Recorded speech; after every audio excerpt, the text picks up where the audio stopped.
All right, so I'm going to start off with something fairly straightforward. Uh, this would be a copular sentence. That's a sentence that uses the verb to be.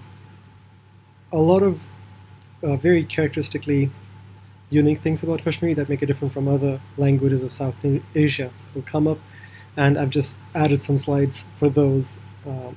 So let's get started. Let's see what we have in here. Okay, so first of all, I have I am. In Kashmiri, you have two ways to say it. If you're a man, you would say bchus. That's bchus. And if you're a woman, you'd say bchas. So they're two different forms. This isn't something that happens in, I think, any other what are called Indo-Aryan languages, but it happens here. And this alternation between and u is quite common. It happens in a lot of endings, specifically. This is a way to indicate a change in gender. Gender in Kashmiri is not only limited to adjectives and nouns, but also to verbs.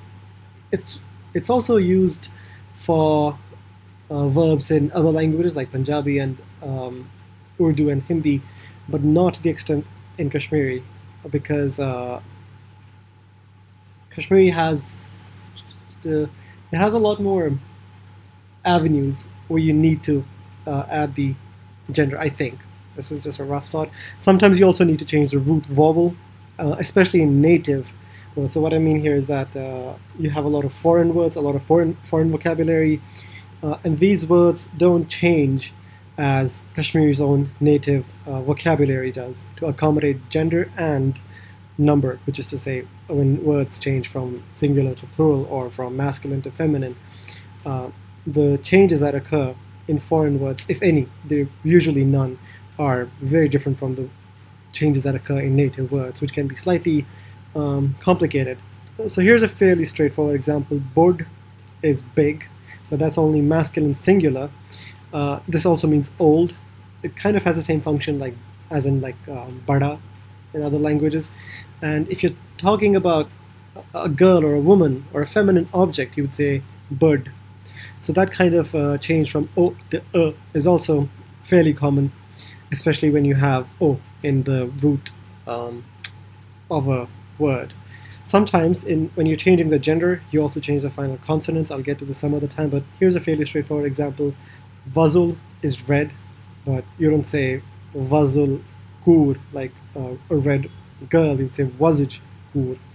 That's something that happens quite a lot with a specific set of consonants, but not in every context, so you need to kind of be aware of when it happens and when it doesn't happen.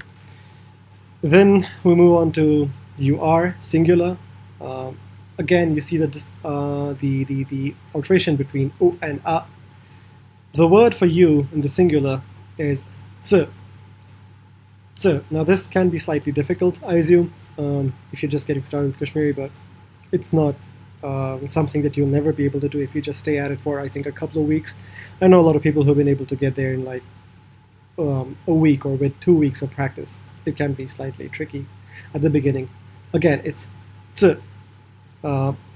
Here we have tchuk for a man and tchak for a woman. I've added the h in brackets, and the explanation for it is that this aspiration, this h-like sound at the end of words that goes with the consonants, can sometimes be dropped. So you could say both chuk and chuk. You could say both tchak and tchak. There are some other words that this happens. It doesn't happen everywhere. An example would be sadak and sadak. Suit, this is a very common word. It means with. Suit or suit. I don't know if you can hear the difference, but you could go with either. Then we get to the third person singular. He, she, it, or this is in this case. Now I've written proximal. I'll get to it in a second. Now if you have something right in front of you, you would say ye. That is the word that you use for a masculine or a feminine object or person. If it's a man, you would say ye chu. If it's a woman, you say ye cha. Again, the switching between u and a but the pronoun stays exactly the same. We have this thing called deixis. It happens in a lot of languages. I think Hindi, Urdu, Punjabi, they all have it. There's a distinction between ye and vo.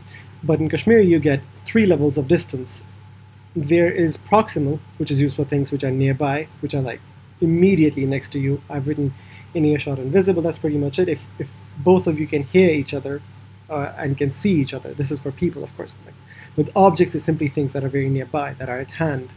There are 2 kinds of remote pronouns. There are things which are visible, which are still there, which might be, let's say, which are things that you can point to, but can't necessarily hear. And then there's remote, the other kind of remote. I've just made up these terms, remote 1 and remote 2. These are not the official terms for these things. And remote 2 is something that you would use quite a lot because it's used for things which simply aren't there. If you're speaking about anyone who isn't present, you'd use remote 2. So here's remote present when something is there.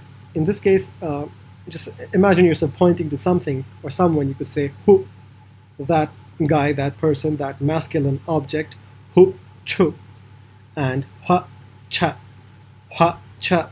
The wa-like sound is it's short, and don't try to overthink it. Just say hua, hua, cha. Just make sure that W bit of it is short. You're not saying hua cha, but like hua cha. And finally, the not present third person pronouns rather. The verb stays exactly the same, chu and cha, but you get su and sa. So suchu, bod, and sacha, bod. I think this is about it. Let me know if you have any questions. We'll do the plurals next time.